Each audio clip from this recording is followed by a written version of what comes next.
Hello everyone and welcome to Cinderful Gaming. I hope you're all doing well, I hope you're all staying safe, and most of all, I hope you're all fighting that war against the Grey. Today's video we're going to talk start collecting Elder Scrolls Call to Arms by Modiphius Games, and today we're going to take a look at the Bandit faction. Now in this video we're going to go through the army special rule along with party composition before looking at all the different box sets we can use to create a bandit force, and finally at the end of the video I will show you a sample army of 200 septums for you to use hopefully as some inspiration for starting your own force of the bandits in Elder Scrolls Call to Arms. And so, the bandits have a pretty simple rule here, strength in numbers. Bandit followers will add a green dice to the melee attack rolls when there are more friendly models than enemies within 3 inch. The green dice is generally your accuracy dice. This will lower the number you have on your main sort of characteristic dice, so it makes things easier to succeed when your bandits are outnumbering things. Now, party composition wise, at least a quarter of the party must be from the Path of Might, and at least a quarter of the party must as well be followers. This could be the same quarter, so you could have a bunch of Path of Might followers that make up 25% of your party, and this would fill both things out, so that is certainly something you can do. And then bandit parties as well cannot recruit any hireling that is either unique or belongs to more than one faction, unless one of those factions is also bandits. So you generally can't ally in an awful lot of things to the bandit party. There are some characters that maybe can come into it, but generally most things you will be sticking to pure bandits for. But there is quite a variety of different options for you. You're generally going to be playing probably one of the most horde style forces in Elder Scrolls Call to Arms, though this is a skirmish style miniature game, so even a horde force is going to be not quite as big as you would expect. Today's video is brought to you by Gap Games, a fantastic retailer in Australia for a variety of different miniature war games. If you'd like to help support the channel, we have an affiliate link where by clicking on and purchasing, you'll help support the channel, but you'll also help support Gap Games, which is a fantastic servant to the community. And so, to start with, first of all, we have the Bandit Core Set. This contains 3 named bandit characters and 3 bandit warriors. So the first of these named characters is the Butcher, the Crags Lane boss. Now, first of all, we've got Devastating Assault. This is the special rule that we get. When the Butcher is the party champion, friendly models within 6 inch of the Butcher that benefit from the bandit's strength in numbers may choose to add red to their melee attacks instead of green. This is incredibly powerful. This means, you know, you can get some really potent damage in there. If you're needing to sort of spike damage, you could go for power attack plus gain this bonus, so you could be adding a yellow and a red to attack, or you can go for an aim strike, giving you that green already, but also getting, you know, the red from this. Really solid ability. Now, this character is Dunmer, so you're going to have the cool rules that come with that. So you've got resistance of fire, you've also got conditioning, intimidation, and the barbarian perks as well. 6 health is really solid for a character, especially at 69 septums. It's a pretty reasonable cost for that amount of health. 3 stamina, strength 5 with the ability to take one-handed, two-handed, and a block, and archery along with heavy armor as well. Give a really solid character. Now, if that is where the punch comes from, Howden the Pirate Battle Mage definitely brings some magic power to the force. A Path of Sorcery character we get. Gangmaster, when Howden is the party champion, friendly followers within 3 inch benefit from the bandit strength in numbers can gain yellow, so a different way to sort of maybe play your force. You are not quite as punchy as the Butcher, so you've only got 4 health and strength of 3 with only one-handed as your option, but you do have endurance 4 there with light armor, heavy armor, and smithing all available, and intelligence 5 with the options of conjuration, destruction, alteration, and wisdom 4 with restoration there as well. All really solid magic stats. Now, we then, lastly, for the characters, have Rajir, the White River Rogue. This is a Path of Shadow character. Night Eye, Teeth and Claws, generally not much of a leader for your bandits. He doesn't get any sort of bonus ability, so it's really going to be between, like, Butcher and Howden Pirate Battle Mage here, out of these 2 at least. You are going to get lockpicking and sneak along with one-handed and light armor, and a pretty solid cheap character for your force at 28 septums, 3 health with 3s pretty much across the board, except 4 in agility as well. Though it is worth noting, while we have 4 agility, you don't actually have range on this model. Now, moving on, we then have the Bandit Warriors. These are your standard sort of bandit fighters. They're going to have 3s for their agility and strength. You've got 4 for endurance with light armor skill.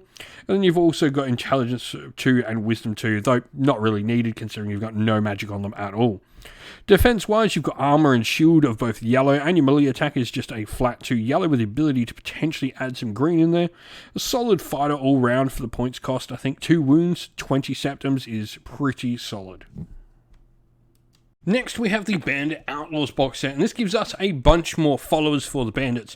Now, we get 3 Bandit Marauders and 3 Bandit Outlaws in here. The Bandit Marauders are going to be your Path of Might followers. These are the 3 that are wielding the big great axes with red yellow on their damage and the ability to potentially get green in there. You've got Cumbersome and 2-handed block on them as well, and a base yellow armor rating. It's also worth noting that every model in this box set is a Nord, so you are going to have resistance frost across them all as well. Now, strength-wise, you've got strength of 4 with both block and 2-handed skills and light armor skills as well. 3 health on them is really nice for a follower as well. Now, the other followers you've got in here, you do need to be careful on how many you include in your force, because these are going to be Path of Shadow followers in the Bandit Outlaws. These are your ranged option. Now, you've got an 8 short range with a red dice with the potential to add green, and you've also got your yellow at long range, which is 24 inch, so pretty decent shooting range. You've got strength and agility 4, so your strength remains fairly decent there, despite, dropping the shield and all of that sort of stuff. You've also got light armor and the sneak skill, though you only have 2 wounds on these models instead of the 3 you would get with the Bandit Marauders, who are slightly cheaper. Then we have the Bandit Pillages box set. Now, this again gives us some named characters. It actually gives us 2 named heroes and 1 named follower, along with 3 Bandit Plunderers. The first of these is Isa Blackthorn. She is the Frostmere Raider. You've got Hack and Slash for a perk and Frost Resistance, as she is a Nord. She's from the Path of Might. You've also got Heavy Armor, their options, and Light Armor, and she can take 1-handed, 2-handed, or block. All pretty solid. 3's pretty much across the board for her stats, health, stamina, though she does have a strength of 4, so pretty solid for 28 septims. The other character you get is Wriggle Strongarm, which is a Bandit Chieftain. She is going to be a Nord from the Path of Might. You have Conditioning and Sword and Broad as your main abilities on her. Now, she has a couple of abilities for herself. Now, you've got Imperial Enmity. This is when targeting an enemy model with the Imperial Legion faction with an attack. You can reroll the skill dice if she fails to hit. And Little Sabercat, when Wriggle inflicts damage via a melee attack, she gains the Piercing 2 keyword in addition to any other effects, and all friendly bandit models within 6 inch yet to activate add Piercing 1 to their attacks for the rest of the round as well, so a fantastic force multiplier piece. Now, she has 5 health. She's also got strength and agility and endurance 4, along with wisdom 4 for her speechcraft as well, which is really nice. 1-handed, 2-handed, block, light armor, and heavy armor give her a really nice range of weaponry. We then have Rorlak. Rorlak is a woodcutter, and he is one of the options for sort of your named followers. His big thing is Concealed Stash. When Rorlak is removed as a casualty from the result of a melee attack, you can place a treasure token within 6 inch of any board edge, but no closer than 8 inch to any player-controlled model, as he has his little stash hidden around the table. He has Strength 4, and he's also got Wisdom 4, which is pretty nice. Other than that, 3s, but Intelligence 2 and Stamina 2 across the board. Lastly, we have the 3 Bandit Plunderers in this box set as well. These are pretty solid. The Brigand rule means if this model removes an enemy as a casualty with a melee attack, and that enemy possessed any treasure when it was removed, you can roll a skill die, and on a crit, you'll gain a bonus VP. 4 health for a follower is really nice, especially at 36 renown. These things are really, really solid for their points cost, I think. And then you've got Endurance 5 on them with the light armor skill as well, making them really, really solid pieces. And so, lastly, we have the Adventurer Fortune Hunters box set. Now, this contains a single model that is specifically a bandit character, and that is Deja, the Blackblood Assassin. But also, we have the Bandit Chief as well, which every other model in this, I think, except for the Serrano model, can make a really great stand-in. Especially things like the Dragonborn or Umama, I think look really great as potential options for your Bandit Chief. So, Deja, first of all, she's going to be Path of Shadow. She's an Argonian, so she gains water breathing and his skin for some nice inbuilt healing. Now, Knife in the Belly. After a successful attack with a weapon of the dagger type, she can use 1 stamina to add bleed to the attack, which is really cool. She's also got archery and stealth as well, which is really solid on an agility of 4, with strength 4 and 1-handed light armor in there as well. We then have the Bandit Chief, and like I said, you can use a bunch of these models to really tool this model out. He is a pretty solidly sort of customizable character. Only 44 septums, but you do have 4 health and strength 4. You've got agility 3, endurance 4, and intelligence 3, along with wisdom 4. Now, the big thing here is you've got so many different skills to pick from. You have one-handed, two-handed, and block in your strength. You've got archery, lockpicking, sneak, and pickpocketing in your agility slot, and endurance you've got light armor and heavy armor. So this model can really be built however you want them. On top of that, Brutal Leader means when a friendly bandit faction model within 3 inches of this model is forced to flee, you can instead remove the fleeing model from play as a casualty. This model and all other friendly bandit faction models within 6 inches you have to activate will add yellow terror attacks for the rest of the round, as he sort of spurs on his own followers. And so here we have our sample force for the Bandits, a perfect 200 septums spent, and we've gone with the Butcher, the Crags Lane boss, to lead our force. Now the Butcher is going to have steel armor, which is a red-yellow on his base defense, and then we've gone for a steel greatsword to give him some much needed punch into the force, green-red on the base, but also the potential to add yellow and piercing. You've got cumbersome and two-handed block on there as well, so we can do a little bit of blocking, which is nice. Now, lastly for him, we've gone a potion of minor healing because we don't have any other healing outside of this. I think this is probably essential to make sure the Butcher stays in the fight.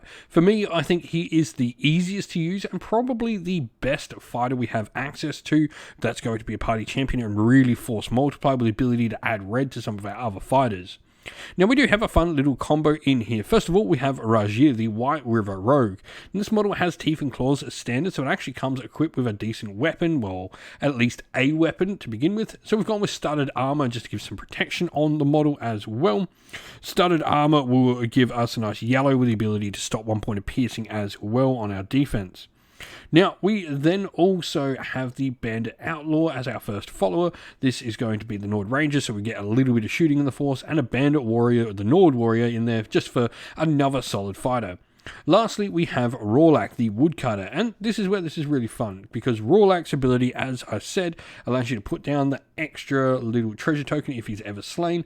With that as well, the fact that we've got Rajir, this gives us a lockpicking hero, which I think is incredibly important for some of the different battle plans we can use in the game. We're definitely going to need, a lockpicker in there. We're not adventurers, we don't get any of their cool stuff, so sneak, lockpicking, really cool.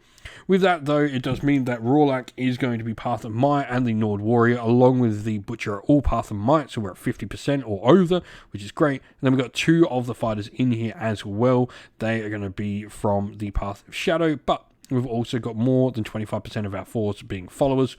Everything we need to play a full Bandits force. If you've got some ideas though on your own favourite Bandits to use in Elder Scrolls Call to Arms, let us know your thoughts down in the comments below. And that's the end of the video. We hope you all enjoyed it. If you did, please don't forget to leave a like and subscribe to the channel, and also drop a comment down below letting us know what you thought about the video.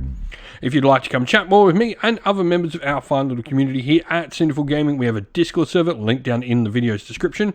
Also linked down in the video's description are the best ways to help support the channel. You can use one of our affiliate links to Gap Games or Element Games if you're in Australia or the United Kingdom, or you can subscribe to our YouTube members or Patreon, or grab some merch from our merch stores on Teespring or Ko-fi. All the best ways to help support the channel. As a special thanks to all our Patreon and YouTube members, we'd like to give them all a shout out. So thank you to our Patrons: Broken Chef, Andy C, Grimskull, Colorblind Magic, Benjamin Swallows, James Cater, Mark Harvey, Domir, Average Wargamer, JJ Austrian, Cure Dynamic, Andrew Bowen, Outer and Shot First, Kenny Lowell, and Soren. And to our YouTube members: Green Roots Gaming, Ronya, Lock Lorick, the Johnny84, Broken Chef, Ariana Edwards, Monty's Tabletop Terrain, James Tillman, Disco, John Castle, and Gargamel196. Thank you all once again for watching. Like, subscribe, comment down below. Stay safe everyone, stay well, and most of all, keep fighting that war against the grey. Ciao for now.